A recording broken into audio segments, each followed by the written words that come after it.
ব্যাপক সংস্কার দরকার। সংস্কার দিয়ে তড়িঘড়ি নির্বাচন, নো নো চন্দ্রবিন্দু, ইটস নট দ্যাট ইজি। কাল দেন নির্বাচন। সত্যিকার অর্থে 2024 যে নির্বাচনটা হয়েছে সেইটা আপনারা যেটা বলেন স্বৈরাচারীর যেই সংসার, স্বৈরাচারীর যে রাজ্য, সেই হিসেব করতে গেলে 24, 25, 26, 27, 28, 29, আপনি তো 29শে জানুয়ারিতে নির্বাচন পেতেন।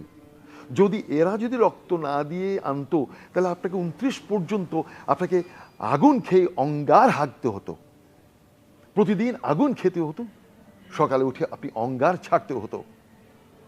তাহলে যদি এত দিন যদি আপনাকে সহ্য করতে হতো, তাহলে আপনাকে এখানে আর 2-1 বছর অপেক্ষা করতে অসুবিধা কোথায়? এখন তো আপনার বাক স্বাধীনতা আছে, আগে তো বাক স্বাধীনতাই ছিল না। সুতরাং অপেক্ষা করুন। পুরনো ভোটার লিস্টের উপরে যদি নির্বাচন হয়, সেখানেই তো গলদ।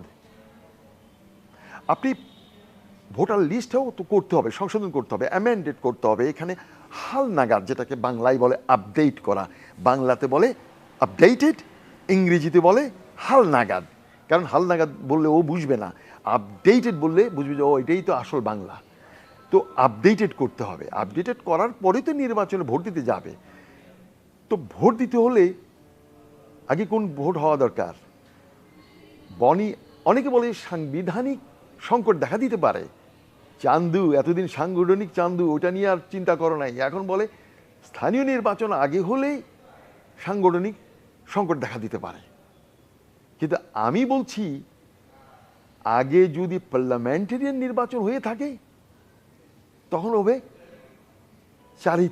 চরিত্রহীনতার জটিলতা। তো চরিত্রহীনতার জটিলতা ভালো না সাংবিধানিক জটিলতা ভালো? সাংবিধানিক জটিলতা হলে এটাকে সংশোধন করা যাবে, কিন্তু যার চরিত্র নষ্ট হয়ে গেছে সেটা সংশোধন করা যাবে না চান্দু।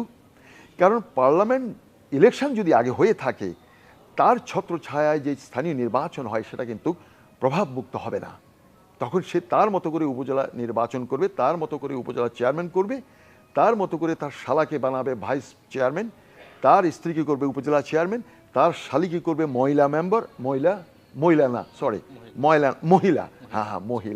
আমার আচ্ছা মহিলা মেম্বার, সুন্দরী মহিলা মেম্বারকে দেখলেই আমার কাছে কেন জানি মনে হয় এরা ময়লা মেম্বার। মানে এরা সাংসদকে, এমপিকে সন্তুষ্ট করেই এরা এই পদে এসেছেন, সেই জন্য এদেরকে আমি বলি ময়লা মেম্বার।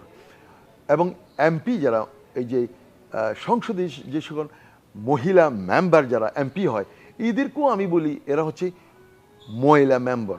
এটা আপনাদেরকে রাখতে হবে। কারণ বট গাছের ছায়ায় যদি ছোট ছোট চারা গাছ থাকে, এরা সবুজ হয়ে আর বড় হতে পারে না। তো বট গাছটাকে হটিয়ে দিতে হবে। সবুজ গাছকে তার স্বাস্থ্য গঠনের জন্যে তাকে প্রতিদিন তাকে জল দিতে হবে, সূর্যের আলো পেতে হবে, সে আস্তে আস্তে ধীরে ধীরে বড় হবে। তাকে আগে সুস্থভাবে করতে হবে। আর সেটা হচ্ছে গণতন্ত্রের সূতিকাগার, গণতন্ত্রের একেবারে অঙ্গুর উদ্গমের যে স্থান, সেটা হলো স্থানীয় নির্বাচনের যেই রুট, যেই পোস্টগুলো, ওগুলোই হচ্ছে গণতন্ত্রের মেইন জায়গা। ওগুলোকে পেরেক মেরে ওগুলোকে আগে সোজা করতে হবে। ওখানেই পেরেক মারতে হবে, আগে পেরেক মেরে ওগুলোকে স্থির করতে হবে। তারপর বটগাছের সেবা হবে পরে, মনে রাখবেন।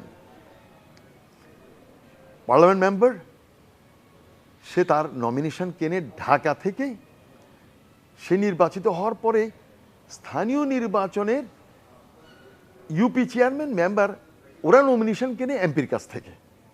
অর্থাৎ এমপি যে টাকা ঢেলে ঢাকাতে তিনি নির্বাচিত হয়েছেন, তিনি ওই টাকাটা তোলেন কার কাছ থেকে?